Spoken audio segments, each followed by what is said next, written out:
Half a day, everyone. Nestor Licanto here. Thanks for joining us. Our guest is the Vice President and General Manager of Guam's largest shipping company, Ms. Bernie Valencia. Half a day, Bernie. Half a day, Nestor. Half a day, Guam. Let's start off. You met along at the Chamber of Commerce with fellow shippers and retailers and wholesalers. Tell us about that meeting. Yeah, we had a meeting yesterday with the Wholesale, Retail, and Transportation Committee.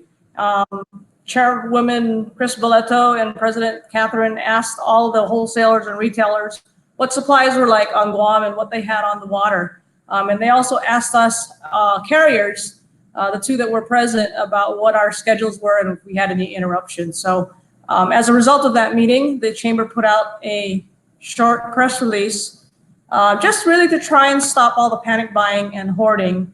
Many of the wholesalers said, in fact, they were actually overstocked, because it's hard for them to get some of the product to the stores. And at Matson, I made sure to reiterate that we have a weekly service and it's uninterrupted and the schedule continues. Yeah, and I think one of the reasons for the news releases is just because a lot of people, they live paycheck to paycheck, and a lot of families can't afford to buy more than what they normally would. So they want to ensure that, when they are able to go to the store and purchase groceries, that there are still goods on the shelves. Yeah, definitely. And like I said at the meeting, and to some of our friends and some media releases we've had, again, our schedule, we're committed to our weekly schedule. We're going to continue serving Guam and Saipan on a weekly basis. And we'll take whatever steps necessary to make sure that we make changes and adjust to ensure that we have continuity of service here into Guam. It's really important. We arrive on Tuesdays, and we have another ship coming in Tuesday. So again, don't panic. I like to talk about being a good neighbor, right? And on Guam, we always joke about not taking the last one on the plate. So leave some for your neighbors. Don't hoard. No need to panic, and have 90 days supply, because we will continue to come on a weekly basis. Okay, I was asked to ask you if toilet paper and hand sanitizers are part of the cargo that was on the boat. The carriers, the shippers, who are the wholesalers and the retailers, have their manifest.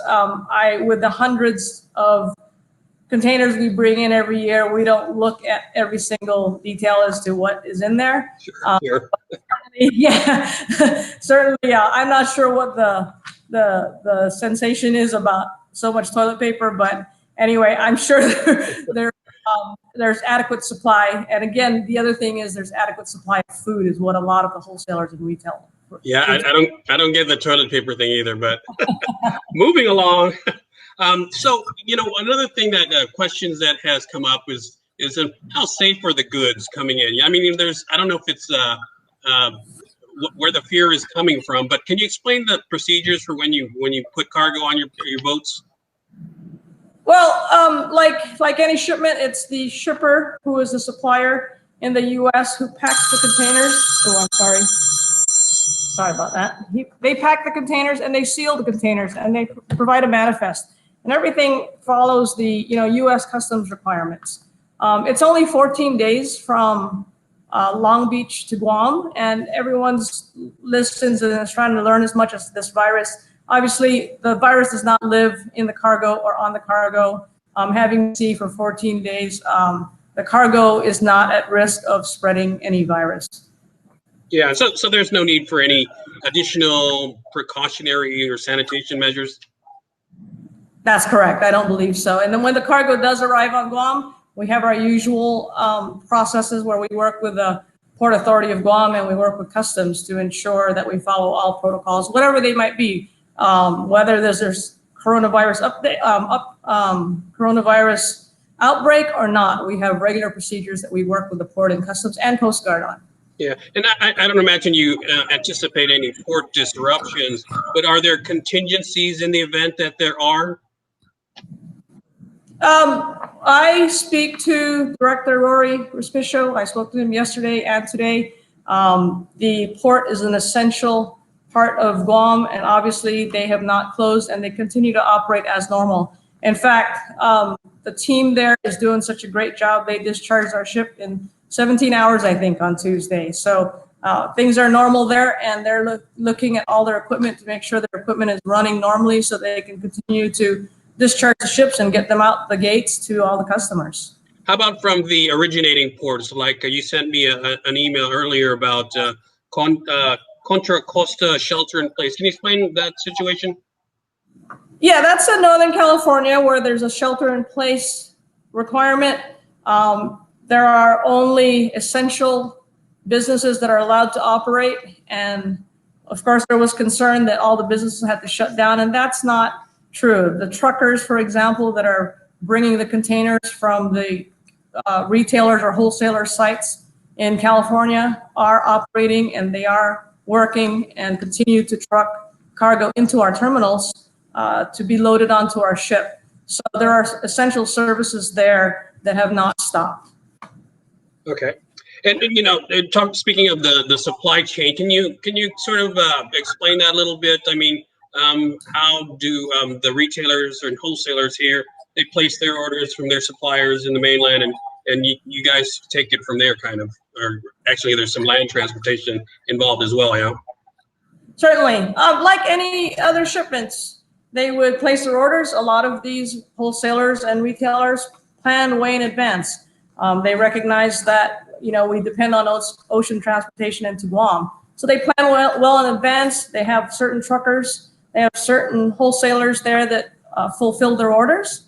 And then after that, the truckers seal the containers, load the containers, and take them to our terminal. Matson has dedicated terminals in California, so we experience no disruptions there. Our cargo and our ships continue to move as they do, and 14 days later, once it leaves LA, the ships are here on Guam on a weekly basis. Yeah, and explain a little bit about how retailers and wholesalers have to manage their stock here. I mean, they can't order a year's worth of goods. I mean, and that's why they rely on you for your regular shipment. Can you explain that side of the supply chain formula? Sure. Some of my wholesale and retail friends might get mad. They know much better than I do. But really, our ship is their warehouse on the water. Our ship helps them maintain their stock and ensure that they don't have such large warehouses here on Guam. So again, it's 14 days from Long Beach to Guam. When the cargo arrives in Guam, we advise the customers. Most of them do their best in just-in-time shipping, especially for perishables like produce. Dry goods, of course, we all know how long Spam can sit on our shelves, right? So those are different. They can take a longer transit time if needed. But once they come in, we work our best with the customer to release the cargo, and then they put it in their warehouse, and many of them, for the retailers, put them directly on the shelf. Okay, so once again, final word to those who might be afraid of running out of stock on the shelves. What's your message to them? Please don't hoard. I always mention to my friends and family here is, you know, growing up on Guam, we learned to be respectful. So it's stressful times for everybody. It doesn't help to just get angry while you're standing in line and get mad at people. Don't hoard, don't panic buy. We will be here. We're committed to being here. We're a resilient community, right? Everyone always says that. We go through typhoons and we survive it. So we're just going to be a stronger community by working together better, as opposed to just getting upset with each other because it's stressful times, right? I think that's one of the most important things. Our biggest priority is safety and health, right? So let's focus on that. And then if we all work on this together, we'll get through it. It's difficult for all of us to be stuck inside for 2 weeks. But if that's what we need to do to get through this, then I think we need to all play our part and do our best. All right, well said. Thank you, Bernie. Bernie Valencia, the Vice President and General Manager of Matson Navigation. Thank you very much. Appreciate it. Thanks, Nestor. Bye, guys. All right, there you have it. Bernie Valencia, Vice President, General Manager of Matson Navigation, reminding you, please don't hoard. Matson is there, and they will continue to supply the island with the goods that we need. Nestor Licanto reporting for KUAM.